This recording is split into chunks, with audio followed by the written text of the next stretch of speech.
There, I picked it up. I must have got it too thin while I was talking to you, and it wasn't going to come together strong enough. And sometimes I have to do that. I know, I was talking about imperfection in the finished product, right? Because there are spots where it might be thinner, it might be thicker, it might be absolutely perfect one time, and the next time you sit down and nothing goes right. But that's real. And as we twist and as we pull, we're building tension, and then we release the tension. We pull it and we wrap it, and we pull it and we wrap it. And isn't that part of our lives as well? In our stories, when we read a good novel, there's tension. Whether it happens right from the beginning or once we've heard all of the narrative to kind of give us the background of the characters or the landscape, then there's tension that builds up. And it's the tension that builds up that keeps us interested in the story. And it's the tension in the yarn as we're pulling the fibers and getting them just right that helps us create the story of this specific yarn. Okay, so I might be stretching the metaphor a little bit, but no, I don't know. Every skein of yarn can be a little bit different and will have its own imperfections. So if I look at this, it's a little bit thicker right in there. You may not be able to see that. I'll put it up there. You can see it. See the fuzz on that yarn? Oh my gosh. So nice. And spinning is not just about creating something functional, which it really is, isn't it? Like, we create things that work for us. It's about weaving our stories, a meditation of something in the past, or something that we're offering for the future. So I'm going to say, as you spin today, think about your own stories. The stories in your life of the people who taught you your craft, whatever that craft may be, and how engaging it was. And think about how you would tell and share that story with someone else. Excuse me.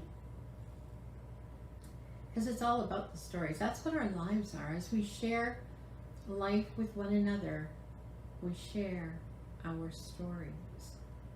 So let me just take a minute here and switch around.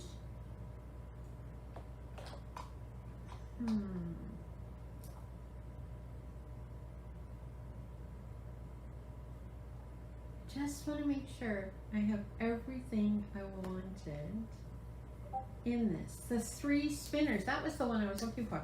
The craft of spinning flax into thread serves as both the work of every day and the mysterious task that leads to fortune or transformation in that story. I'm reading from my script.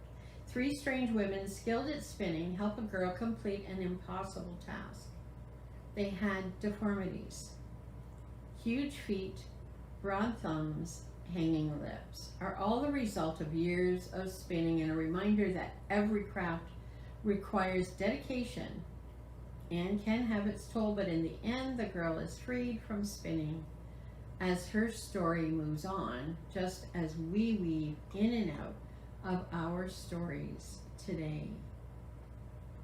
The flax is such an incredible fiber. It's called a bast fiber. You have to break down the growth of flax. There's a whole series of that, and I'm not going to go into it because I don't know it well enough. But it's something I may want to learn in the future. I may need to do that. Anyway, let's just switch it up here for a minute. Okay, so I'm here, and I thought I would do just a little bit of spinning on my wheel. This is a Babe. I have had it for a very long time, and it was used by someone else, enjoyed by someone else before me. This is the same fiber but undyed, And I'm just filling up this bobbin here. I may have the wheel a little bit too close to me. It's hard to say. Oh, it's been a while since I picked it up. I enjoy the wheel, but I enjoy the spindle too. So I go from one to the other. In fact, I can spin a lot more on the wheel than I can on a spindle. So it's making a really weird noise down there. I don't know what that's about. She needs a good cleaning. I still haven't named her. I have no idea what to name this wheel. And I've had her since 2003, maybe 2004. Even the washi tape I put on it is coming off. And I think it's just almost too close. I'll move over a little bit more. But this is where I can sit and meditate, because my hands are not quite so busy, so I'm actually watching the wheel turn as I spin. And of course I'm wearing black pants, which is not super smart, but there's not a lot falling out of it.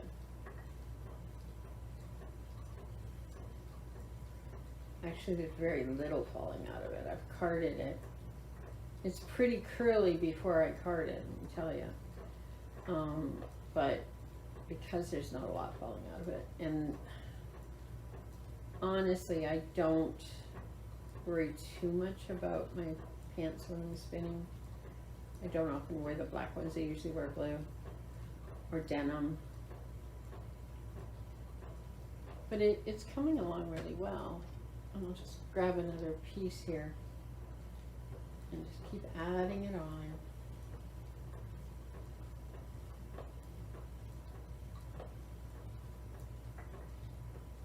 So how would your story begin today? And mine is kind of convoluted in a way. Living in Alaska at the time, I found a group in Yahoo, back in the days of the Yahoo groups. It was children, CIC, I can't remember what it was called. But they were looking for hand knit socks made in wool. And I could only find cream colored wool and navy or black, I don't remember, at Fred Meyer at the time. That was before Walmart went in. And I thought, well, what am I going to do? And somebody in the chat said, well, get a spindle, get some wool, and spin your own. And I thought, oh, that sounds interesting. So I went on eBay, and that was it. I got my very first spindle, my very first fibers. I had no idea what I was doing.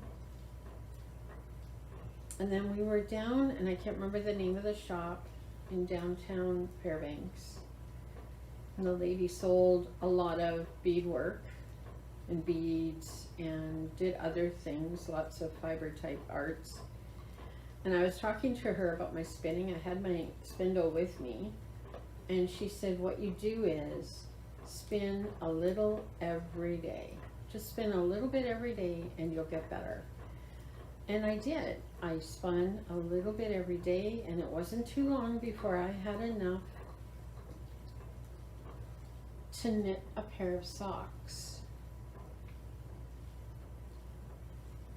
Well, I mean, between that time and when I got my first spindle and finally figured out, watching videos, how to do it with like a park and draft kind of thing, I went back on eBay and I got some raw fleece, some raw fibers, and bought it and started processing it myself. And then that spring we went to shearing of a small flock out side of Fairbanks, and I was able to borrow an Ashford wheel from her, which was kind of cool.